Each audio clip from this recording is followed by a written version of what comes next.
मिलिए सिलदा गांव के झंगो पाहन से।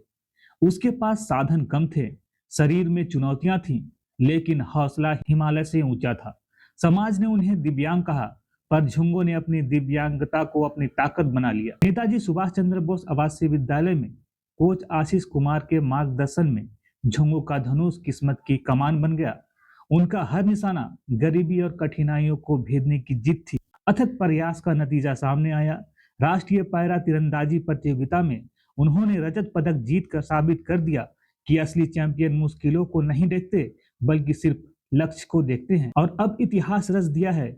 सिल्दा का यह बेटा पूरे खूंटी जिले का गौरव बनकर दिसंबर 2025 में दुबई में आयोजित होने वाले एशियन यूथ पैरा गेम्स में भारतीय टीम का प्रतिनिधित्व करेगा। एक गरीब किसान का बेटा, सीमित संसाधन लेकिन असीमित इरादे। झंगो पाहन सिर्फ एक तीरंदाज नहीं है, वह उम्मीद का दूसरा नाम है। आइए हम सब मिलकर उन्हें दुबई में सफलता के लिए शुभकामनाएं दें। मेरा नाम है झंगो पाहन। मैं यूथ पैरा गेम्स खेलने जा रहा हूँ दुबई। मेरा यह प्रणीत है कि मैं दुबई खेलने जाऊंगा तो मैं मेडल जीत के लाऊंगा और तिरंगा का मान बढ़ाऊंगा। जोंगो जब पहली बार मेरे इस स्कूल में आया तो मैं देखा उसे पहली बार, तो मुझे यह लगा कि अभी पैरा आर्चरी में बहुत ही स्कोप है। पैरा आर्चरी से पैरा आर्चरी के माध्यम से भी हम लोग देश का नाम रोशन कर सकते हैं। तो यही एक प्रेरणा था। जोंगो पैर से दिव्यांग है, पोलियो का शिकार है, तो ये लगा कि नहीं, इस बच्चे में मुझे ध्यान देना चाहिए और इसे आगे लेकर के जाना चाहिए। पैरा आर्चरी में सबसे इम्पोर्टेंट चीज़ होता है कि बॉडी को बैलेंस करना, और तीरंदाजी में बॉडी बैलेंस करना हमारे लिए एक चुनौती था।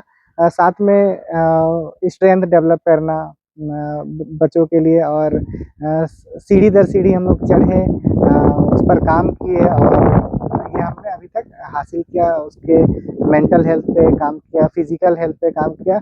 भले उसका लोअर बॉडी जो है थोड़ा वीक है, लेकिन अपर बॉडी आर्चरी के लायक है, तो ये प्लस पॉइंट है उसका, और इसी के माध्यम से अभी हम लोग काम कर रहे हैं। पैरा नेशनल में झोंगो बांस के धनुष से, इंडियन राउंड जिसे कहते हैं, उससे पार्टिसिपेट किया था और सिल्वर मेडल जीता था।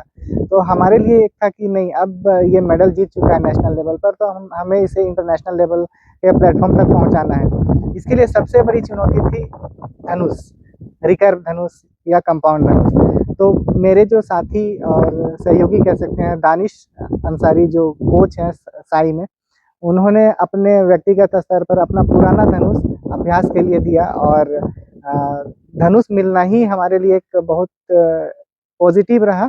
और इक्विपमेंट मिलने के बाद झोंगो को प्रैक्टिस कराया गया, और अभी हम दुबई के लिए ये सिलेक्शन हुआ। एशियन यूथ पैरा गेम्स ये प्रत्येक 4 वर्ष में एक बार होती है, तो ये निश्चित तौर पे एक बहुत ही बड़ा टूर्नामेंट है, और इसके लिए हम लोग तैयारी जोरों पर है।